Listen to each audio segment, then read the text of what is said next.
Hello class, I'm Jackie Rosales, and I'm doing my speech on the negative impacts of fast fashion.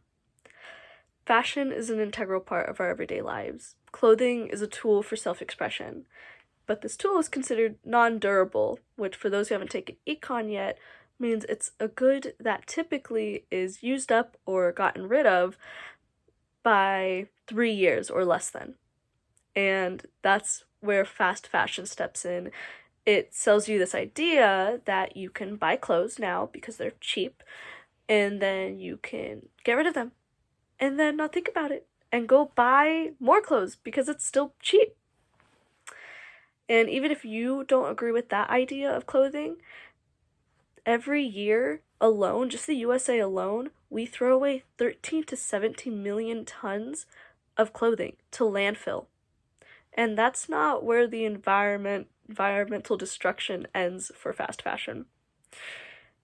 The fashion industry is the world's second largest polluter, second only to the oil industry.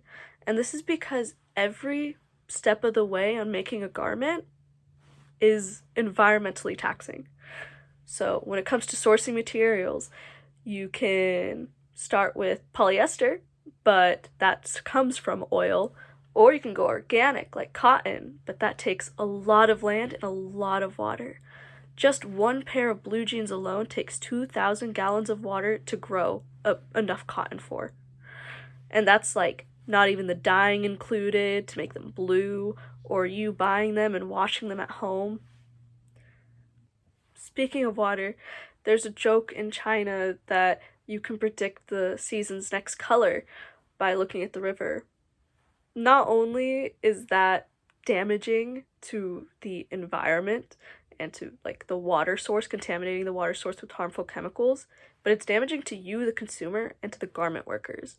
And I want to stress that these chemicals are harmful. There's even reports of Shein having traces of lead in their clothing.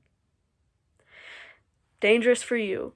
Can't even imagine the health hazards that the garment workers have to face.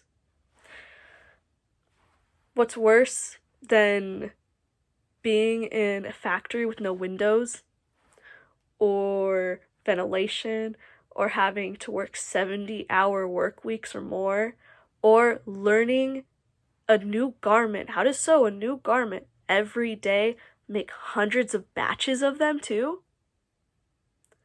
What's worse than that is that they get paid pennies. That is exploitative. That is a sweatshop. And that is practically modern day slavery. I don't want to scare you from ever buying clothes again. I'm not trying to be like, no, don't ever. But I want you to be a little more mindful of where you get your clothes from. Whether or not that price tag makes sense, because if you've ever tried sewing, it's not that easy or quick. I want you to ask yourself if the clothes that you are going to buy, if it's something you're going to wear for a long time. Is this a piece you're going to continue to wear for more than 3 years, perhaps? And if not, maybe you can consider renting, because you can rent clothes. Or you can thrift clothes and not even have to think about where it came from because you got it at the thrift. Or you can, if you're bored of your own clothes, you can upcycle them. And if you really don't want it, you can use it for rags. My point is I just want you to remember that clothes are not cheap. They are never cheap. And that there are always strings attached.